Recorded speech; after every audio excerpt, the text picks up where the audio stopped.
In the 1940s, the German army seemed unstoppable. They were winning on every front, every attack executed flawlessly. Because they had an invisible weapon in their hands, Enigma. The Germans encrypted all their communications with this machine. No matter what the Allies tried, they couldn't break through this wall of codes. Until a group of geniuses solved the secret inside this metal box. This is the story of Enigma. The story of the machine that almost won the war, but ultimately lost it. And this is the story of a war that was meant to stay secret, but eventually came to light. The birth of the machine.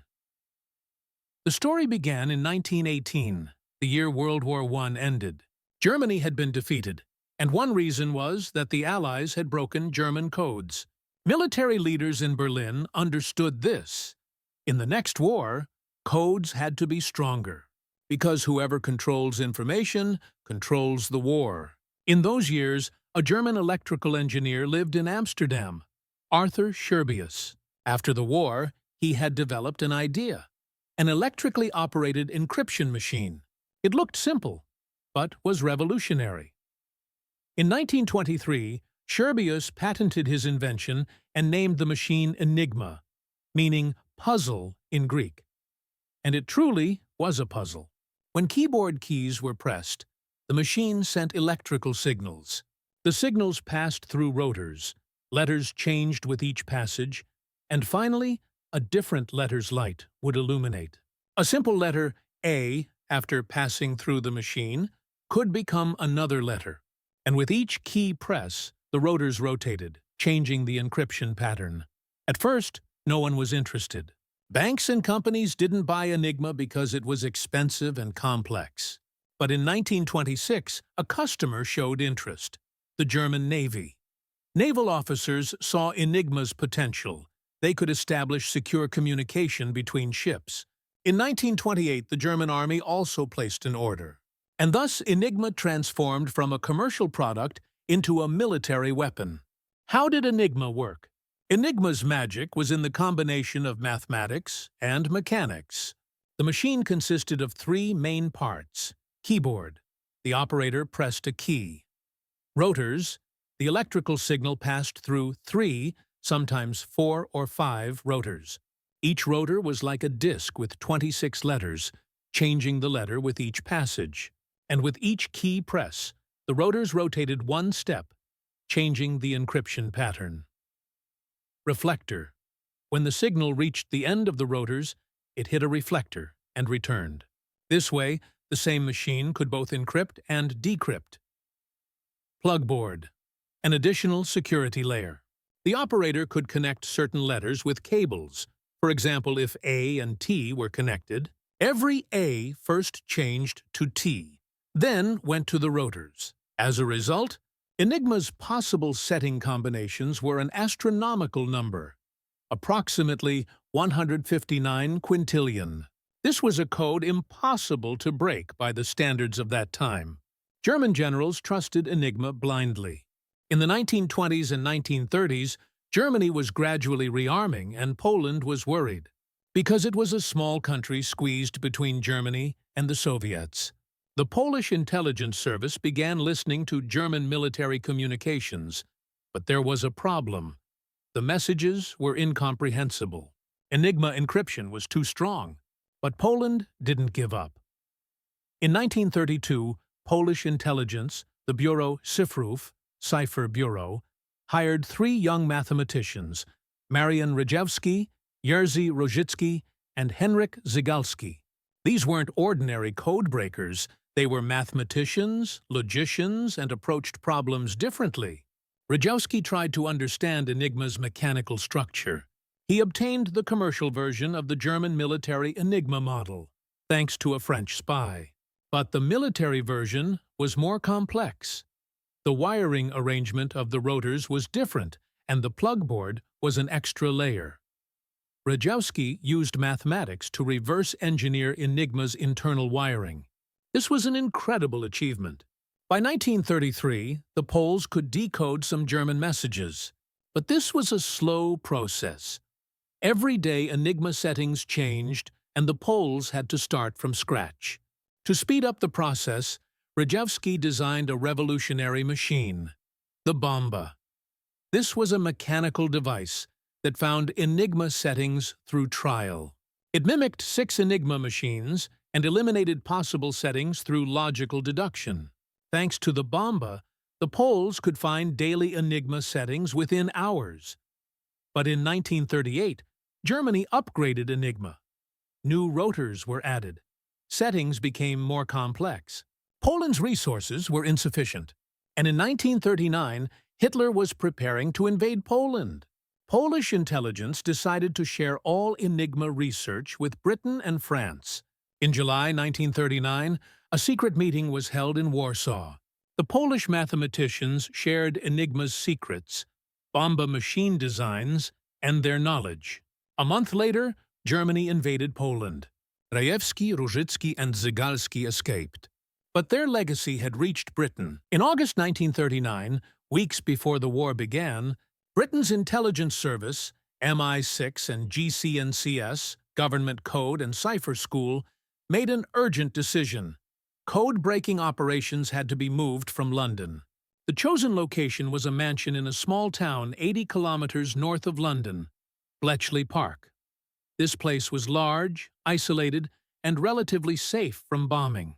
The mansion would become the center of Britain's greatest secret. In August 1939, the first team arrived: mathematicians, linguists, chess champions, cryptologists. Among them was a young mathematician, Alan Turing. He had studied logic and computation theory at Cambridge, and his genius was already recognized. But now his task was to break humanity's most difficult code. Bletchley Park grew rapidly. The mansion wasn't enough, and wooden huts were built. Each hut was given a different task. Hut 6 dealt with German Army Enigma messages. Hut 8 with Naval Forces messages. Hut 3 analyzed decoded messages and turned them into intelligence. And most importantly, the workers never talked. The silence rule was absolute. No one could say what they did, not even to their families.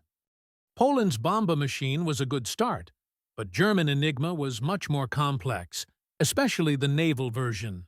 Alan Turing and Gordon Welchman improved the Polish design and designed a new machine, the Bomb.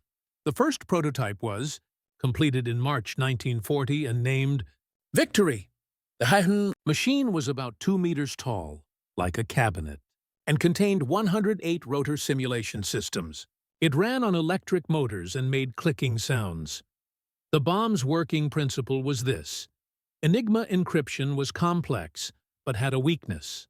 A letter could never be encrypted as itself. That is, if you pressed the A key, the result could never be A. This small detail allowed Turing to construct logical chains. The bomb used a known word to eliminate possible Enigma settings. It could find the correct setting within hours. But this wasn't enough, because every day Enigma settings changed. Rotors, ring settings, plugboard connections.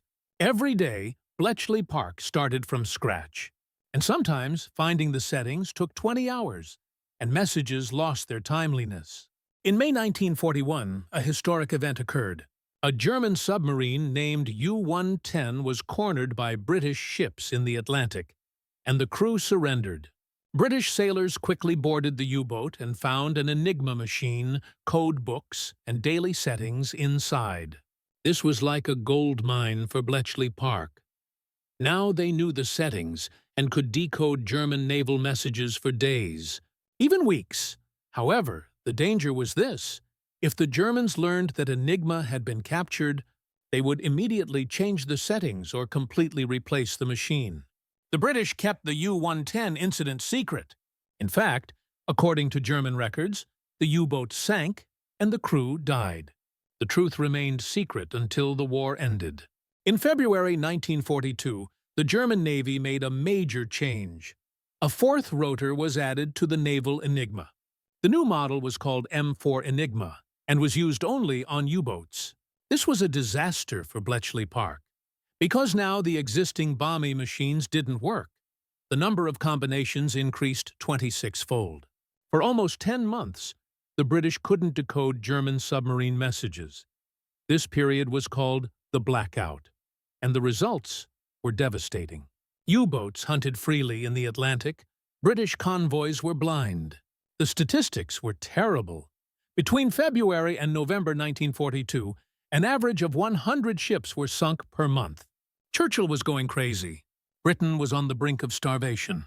And the team at Bletchley Park was working day and night, but getting no results. Alan Turing began developing a new bomb design, a version that could break the four-rotor Enigma. But this took time. The team in Hut 8 was working under stress. Joan Clark, a young mathematician and cryptanalyst, came to work crying in the mornings because every unsolved message meant sailors dying at sea. The turning point. October 30th, 1942. That day, a British destroyer group cornered a German submarine named U-559 in the Mediterranean. Depth charges were dropped, the U-boat was damaged and forced to surface. The crew surrendered to the ship, but 3 British sailors, Tony Fasson, Colin Grazier, and Tommy Brown, dove into the rapidly sinking submarine.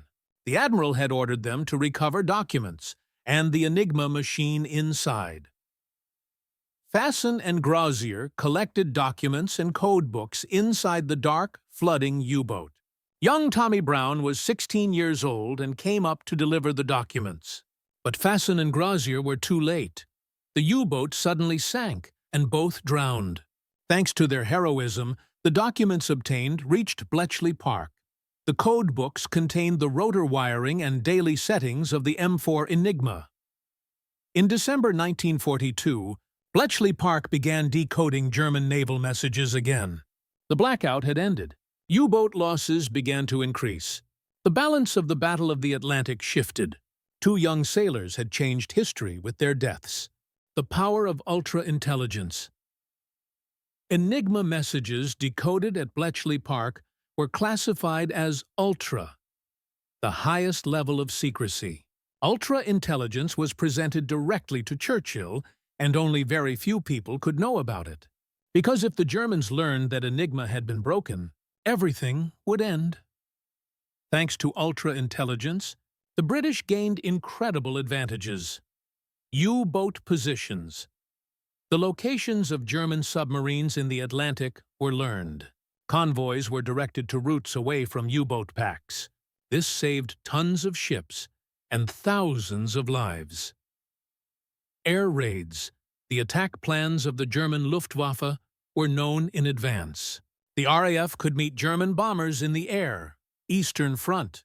Germany's plans against the Soviets were decoded, and some information was, very carefully, conveyed to Moscow.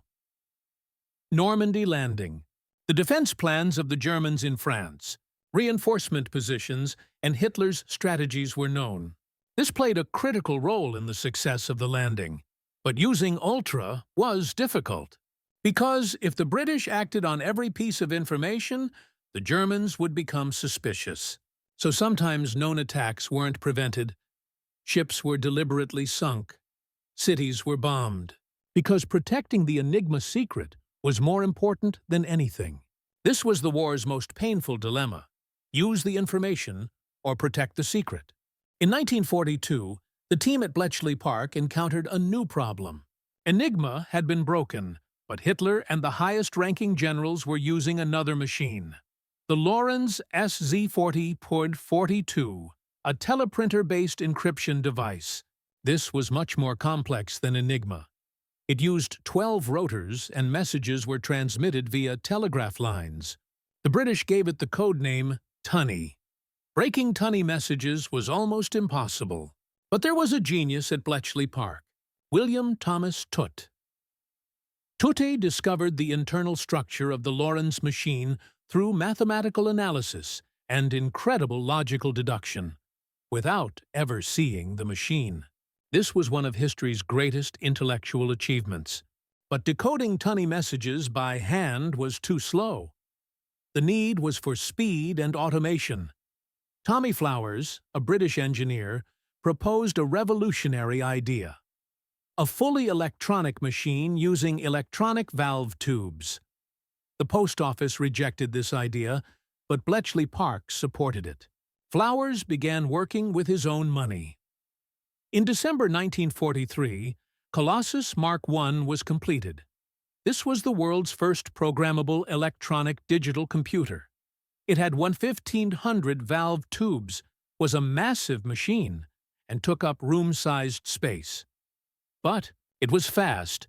It could read paper tapes at 5,000 characters per second and find Lorenz settings. In 1944, during preparation for D-Day, Colossus Mark II came online. More powerful, with 2,500 valves. A total of 10 Colossus machines were produced. Thanks to Colossus, Hitler's most secret messages were decoded. Before the Normandy landing, Germany's defense strategies, reinforcement plans, and Hitler's orders were known. This was the beginning of modern computing history. But when the war ended, Churchill gave the order. The Colossuses were dismantled. Plans were destroyed. Because this technology was too powerful and had to remain secret. The world didn't know about Colossus's existence until the 1970s. Alan Turing was one of Bletchley Park's brightest minds. He had designed the bombing machine and revolutionized the Enigma breaking process. But after the war, his story took a tragic turn. In 1952, Turing was arrested for being homosexual. At that time, homosexuality was a crime in Britain. He was sentenced to chemical castration. In 1954, at only 41 years old, he committed suicide by eating a cyanide-laced apple. The state hid his contributions for decades. In 2013, Queen Elizabeth pardoned Turing, but it was too late. Joan Clark was a mathematician who had graduated from Cambridge and worked in Turing's team in Hut 8. At that time, women were generally given low-level jobs, but Clark became chief crypto analyst thanks to her genius. Turing proposed marriage to her, but Clark refused. After the war, Clark lived quietly and never spoke. She died in 1996. Her story was told to the world in 2014, with the film The Imitation Game. Gordon Welchman developed the bombing machine together with Turing and organized Hut 6. His greatest contribution was turning Bletchley Park into a system that worked like a factory. Messages were quickly processed, analyzed, and turned into intelligence. After the war, he immigrated to America and died in 1985. But before his death, he published a book about Enigma, and the British government punished him for breach of secrecy. About 10,000 people worked at Bletchley Park during the war. Most were young women, members of the Wrens, Women's Royal Navy, operators, decoders. They operated the bomb machines, carried papers, and analyzed messages. None of them knew what they were doing. Information sharing between sections was forbidden. After the war ended, they signed the Official Secrets Act and remained silent for life. Most never told even their families what they did until they died. Did the Germans know Enigma was broken? During the war, the German intelligence service, Abwehr, and encryption experts sometimes worried, because the British sometimes made very good guesses. Convoys were avoiding U-boats. Air raids were being prevented. Some German officers asked, "Has Enigma been broken?" In 1943, an investigation was launched. German mathematicians examined Enigma's theoretical security. Result? Breaking it was mathematically impossible. There were 158 quintillion possible settings. It couldn't be solved in a human lifetime. And the Germans couldn't even imagine that the enemy had such computer technology. The investigation was closed. Enigma was considered secure. The truth is, the Germans were right. Enigma was theoretically very strong. But its weakness was human error, operator errors. Some German operators were lazy. They wrote standard opening sentences in messages. Wetter Vorhersage, weather forecast. Bletchley Park used these as cribs, clues, and sped up the bomb. Repeated settings. Some operators used the same rotor positions or plugboard settings. Some even used their girlfriends' names or easily remembered sequences, resending the same message. Sometimes a message was sent with two different encryption systems, both with Enigma and with an old code. This offered the British a golden opportunity. Enigma's weakness: a letter could never be encrypted as itself. This small design detail allowed Turing to make logical deductions. In conclusion, the Enigma machine itself wasn't broken. Human errors and systematic analysis made it breakable. The war's final years and Enigma's end. By 1944, Bletchley Park was operating at full capacity. Every day, thousands of Enigma messages were being decoded. Ultra-intelligence was flowing to war rooms. When the D-Day landing took place on June 6, 1944, the Allies knew every movement of the Germans in Normandy. Hitler believed the landing would be at Pas de Calais thanks to the Allies' misinformation operation, and his tanks were waiting there. Enigma messages confirmed this delusion. Result: the Normandy landing was successful, and Europe's liberation began. In early 1945, Germany was collapsing. Berlin was being bombed. The Soviets were advancing in the east. The Americans and British were crossing the Rhine River in the west. But Enigma messages were still coming. Even in the final days, German units were using Enigma. Bletchley Park worked until the last moment of the war. When Germany surrendered, Enigma messages stopped. The operators at Bletchley Park looked at empty frequencies. For the first time, there was silence from the German voices. Some workers cried, some celebrated. But everyone was tired. They had worked for years without sleeping, without rest. And now, the war was over. Churchill sent a message to Bletchley Park. "I know that what has been done will never be fully known. But you made history's greatest contribution. I am grateful to you." However, this thanks remained secret, because the Enigma secret still had to remain secret. Post-war. Keeping the secret. When the war ended, Churchill made a harsh decision. The Enigma operation had to remain completely secret. There were reasons. The Cold War was beginning. The Soviets were an ally, but were now becoming a threat. The British wanted to keep their code-breaking capabilities secret. Enigma machines were still being used. After the war, many countries, especially former colonies and developing countries, bought secure Enigma machines from the British. But the British could decode these machines' codes. This gave Britain an intelligence advantage for decades. Colossus was too powerful. The first digital computer technology had to remain secret. As a result, most Bombay and Colossus machines were dismantled. Documents were burned. Thousands of workers at Bletchley Park signed the Official Secrets Act. They would remain silent for life. And they did. Until the 1970s, the world didn't know that Enigma had been broken. The truth comes out. In 1974, Winterbotham, a former British intelligence officer, published a book called The Ultra Secret. For the first time, the breaking of Enigma and the existence of ultra-intelligence was announced to the world. Shockwaves spread. Historians began rewriting war narratives.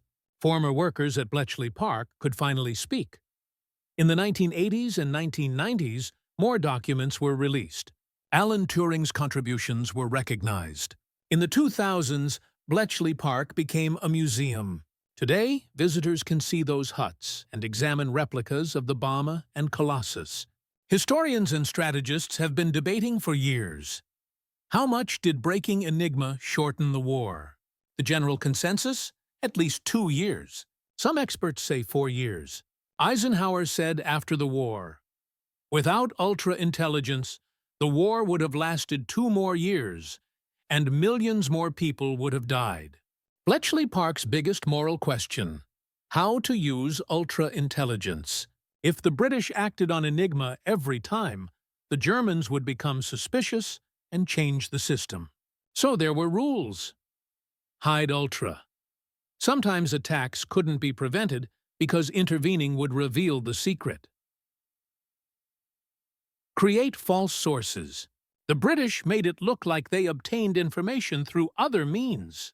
For example, when a convoy's direction was changed, British reconnaissance planes would coincidentally fly in that area, and the Germans would be caught on radar. Thus, the redirection appeared to come from radar. Sometimes sacrifice. Some ships, some soldiers, were deliberately not protected, because ultra was important for the bigger picture. These decisions are still debated by historians and ethicists. Was it right? Was it moral? The answer is unclear, but the truth is, without these decisions, the war would have been longer and bloodier. Today, Bletchley Park is a museum and education center. Hundreds of thousands of people visit every year. Students, historians, technology enthusiasts. Because Bletchley Park is where the modern world was born, original Enigma machines are very valuable to collectors. They sell for more than $100,000 at auctions. Some are in private collections, some in museums. And each one is a reminder of those dark days. Today, when you browse the internet, withdraw money from the bank, send a message, you use encryption. All of these are Enigma's heirs. The difference is, modern encryption is much stronger, but the basic principle is the same. Hide information. Ensure only authorized people see it. Did Enigma really almost win it? Let's return to the title. The Machine That Almost Won the War. Could Enigma really have won the war? Answer: yes, almost. If Enigma hadn't been broken, Britain could have lost the Battle of the Atlantic. D-Day could have failed. The Germans would have been prepared. The war would have lasted 2 to 4 more years. Millions more people would have died. Perhaps the atomic bomb would have been dropped on Germany, not Japan. But Enigma was broken. Because human intelligence, determination, and cooperation were stronger than the machine. Poland's mathematicians, Britain's crypto analysts, female operators, engineers, all worked together. And they achieved the impossible. In 2019, Britain put Alan Turing's image on the new 50-pound note. It reads, "This is only a foretaste of what is to come, and only the shadow of what is going to be." A quote from Turing in 1949. Turing didn't just break Enigma. He started the modern computer age. Every device you pick up today is part of Turing's vision. But tragically, his own country rejected him, punished him, and forgot him. Only years after his death was his value understood, but it wasn't just Turing. There were 10,000 names. Most were never known, never received praise. Ren's operators ran the bombs 12 hours a day. HUT-3 analysts interpreted decoded messages. Gordon Welchman organized the system. Tommy Flowers built Colossus with his own money. Joan Clark worked as an equal with men, but never received equal reward. They all carried the same secret: not to speak, and most never spoke until they died, because they did their duty, silently, humbly, and they saved the world. The machine was powerful, but humans were more powerful. Enigma almost won the war, but it was the people who broke it that won.